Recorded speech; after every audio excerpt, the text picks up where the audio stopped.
ছায়া মন্ত্রিসভা দেশের নতুন করে এই বিষয়টি নিয়ে আলোচনা শুরু হয় জামায়াত নেতা শিশির মনিরের একটি স্ট্যাটাসের পর। ওই স্ট্যাটাসে তিনি জানান, আমরা ছায়া মন্ত্রিসভা গঠন করব। এরপর জামায়াতের জোট সঙ্গী ও এনসিপি নেতা আসিফ মাহমুদ সজীব ভুঁইয়া আরেকটি স্ট্যাটাসে জানান, আমরা ছায়া মন্ত্রিসভা গঠন করতে প্রস্তুতি নিচ্ছি। এরপরই দেশ জুড়ে আলোচনা শুরু হয় বিষয়টি নিয়ে।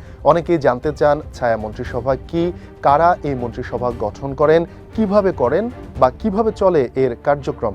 সত্যি বলতে এটা বেশ জটিল একটি বিষয়, কিন্তু আমি চেষ্টা করব একদম গল্পের মতো করে সহজ ও সাবলীলভাবে পুরো বিষয়টিকে বুঝিয়ে দিতে। চলুন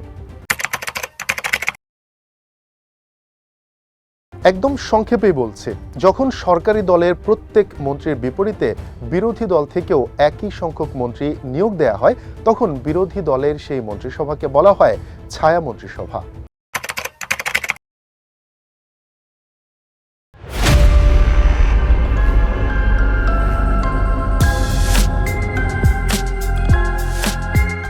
কল্পনা করুন, প্রতিটি মন্ত্রণালয়ে রয়েছেন দুজন করে মন্ত্রী।